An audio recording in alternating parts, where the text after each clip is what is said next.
Europe 1, 8h34, l'heure de la revue de presse. Avec Natacha Polony. Bonjour Natacha. Bonjour Thomas, bonjour Julie et Bonjour à tous. Ce matin, une de vos journaux, on compare et on compte. On compare les salaires dans le Parisien. Salaire homme-femme, l'égalité, c'est pas gagné. On compte l'argent dans les caisses de l'État. Le Figaro, Manuel Valls face au défi des 50 milliards d'économies. Les Échos, 50 milliards d'économies. Les pistes du gouvernement. On compte les coûts en politique. L'Opinion, Aubry et Valls sous surveillance. Le Monde, ni taxe ni impôt. Ségolène Royal réfute l'écologie punitive.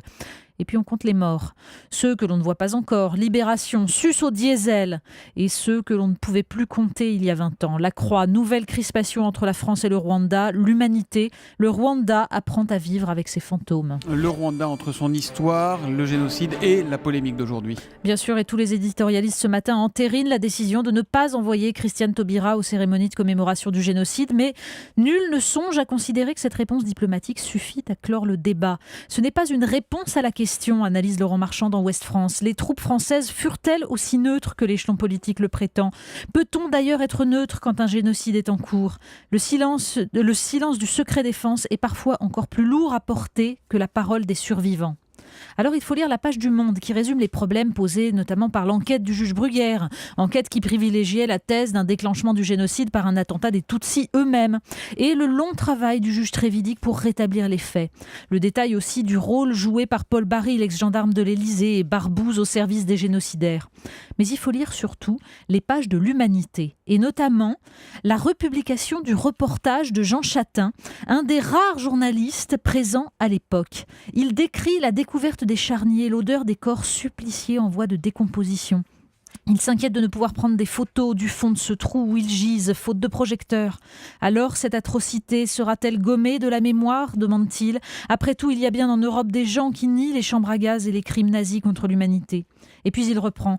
Je découvrirai le lendemain que cette fixation sur le puits de Kiziguro a quelque chose de dérisoire. À Roucara, les milices ont jeté 1500 à 2000 morts dans un trou similaire. Au Bamo, 700 à 800 cadavres pourrissent au soleil ou fermentent dans l'ombre des maisons.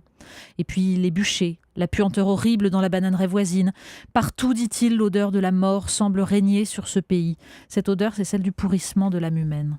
Les 50 milliards, alors 50 milliards sur 1200 milliards de dépenses de l'État, de la Sécu et des collectivités, nous disait Nicolas Barré tout à l'heure, c'est pas beaucoup, mais quand même il va falloir les trouver. Ben oui, tout le monde glose ce matin sur la capacité de Manuel Valls à trouver ces fameux 50 milliards et à les faire accepter, ce qui est encore une autre paire de manches. Dans le Figaro et les Échos, on a les premières pistes pour trouver l'argent, on a surtout l'éditorial de Gaëtan de Capelle qui rappelle ces mêmes données, 17 milliards d'économies par an contre 1180 milliards de dépenses publiques. Il arrive tous les jours, écrit-il, à des ménages ou à des entreprises de réduire leur train de vie dans ces proportions, 1,4% lorsque la dureté des temps l'exige. Pourquoi ce qui paraît possible dans la vie de chacun ne le serait-il pas dans la vie collective ?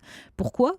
Eh bien, c'est ce que veut expliquer par exemple l'économiste Jean-Marc Daniel dans l'Opinion. Une page d'entretien pour comprendre pourquoi justement, même avec 50 milliards de dépenses en moins, les dépenses publiques vont encore augmenter. Une page pour dénoncer les rentes de situation de ceux qui vivent, dit-il, de la dépense publique. Une page pour contester l'idée selon laquelle baisser la dépense publique, c'est baisser la consommation et donc la croissance. Ben oui, mais c'est pourtant au nom de cette idée que 82 députés socialistes menacent de ne pas voter la confiance. Et les éditorialistes semblent douter que le pacte de solidarité sorti du chapeau de François Hollande suffise à les convaincre. Sûr que les masques vont enfin tomber, conclut Jacques Camus dans La République du Centre. Vous nous emmenez à l'école, ou plutôt aux écoles, plusieurs écoles ce matin dans Oui, la on presse. trouve 3 articles passionnants ce matin sur la question scolaire. Dans les Échos, une page sur les clés du miracle asiatique.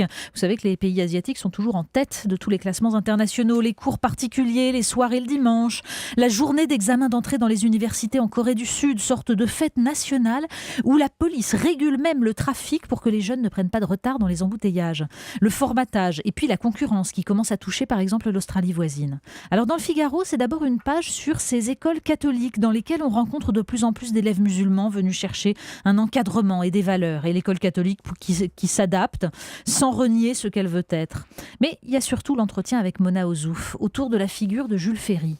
Jules Ferry, le républicain soucieux du passé et de la tradition, et méfiant vis-à-vis du fantasme révolutionnaire de fonder l'homme nouveau. Le progressiste, défenseur d'une sélection fondée sur le mérite. Un antidote contre la brutalité des systèmes asiatiques et contre le délitement actuel des systèmes occidentaux. On va au cimetière à présent ?